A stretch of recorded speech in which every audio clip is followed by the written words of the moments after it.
As concisely as I can express it, leadership is the transmission of value standards to employees who then use those value standards in the performance of their work.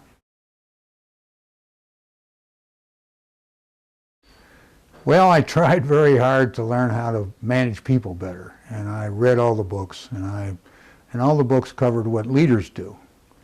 And I found that relatively unhelpful because they told me a lot about what's to do, but they didn't tell me what leadership really was. They didn't tell me how to do the what's.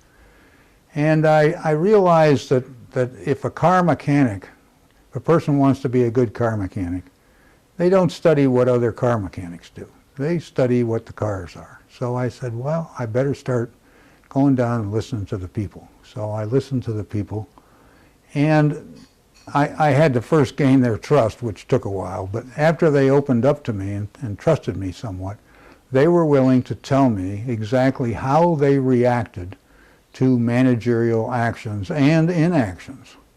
And I learned, essentially, therefore, what followership is. And you really cannot understand leadership at all unless you understand what the followers are doing and how exactly they're following.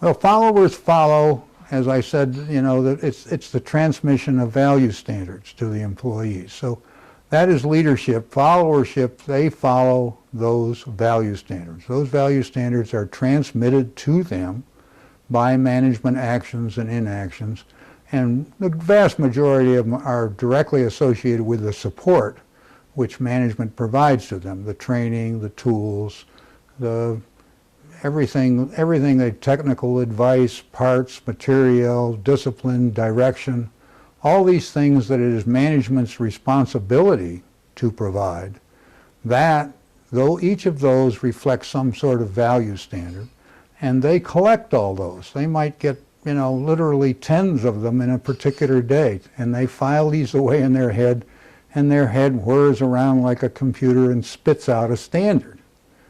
And they use that standard in how to do their work, how industriously, how honestly, how persevering, how knowledgeably, how safely, how courteously, how cooperatively. All these types of value standards they receive, and they figure out how to do their work based on them. Well, let's say the tools are not easy to find, or the tools are somewhat obsolete, or the tools are dirty.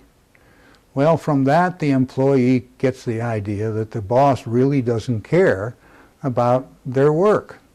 And he didn't supply me with the right kind of tools in the right place or the right type, and therefore he must not really care about me, so I will not care about the work. I will use that value standard of caring to treat my work, my customers, other employees, and the bosses.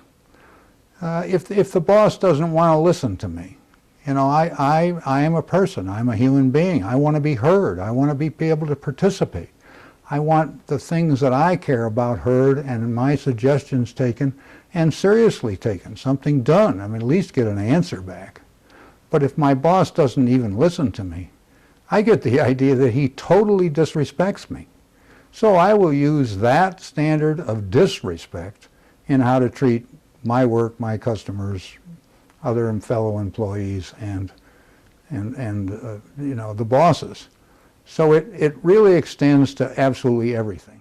And followers, you must realize that the followers constitute about 95% of the workforce. Some follow more, some follow less, but there's only 5% of them who aren't actually following you, who live by their own value standards at work and don't bother following yours. So 95% of them are following yours, and the impact of superior leadership is that they will probably be 200% more productive than if you gave them poor leadership.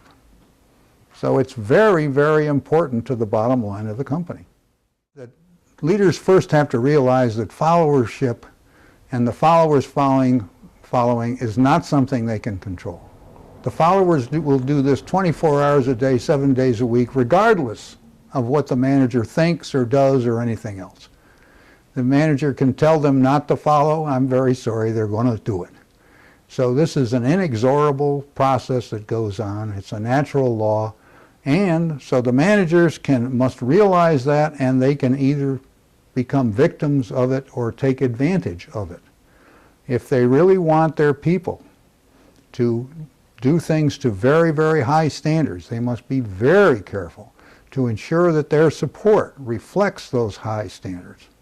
And there's an easy way to find it out, and that is ask the employees, because the employees will tell you what they don't like, you know, not too easily, but if you go about, they'll tell you some of the things they don't like, and if you go about fixing those to their satisfaction, not to yours, but to theirs, then they will start opening up more and more to you, and they will tell you more and more about your leadership.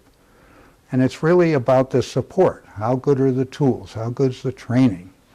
You know, all these things that it is the responsibility of the bosses to provide. So the message for bosses is, it's an inexorable process they can't stop, and they better damn well take advantage of it by transmitting the highest standards they can transmit.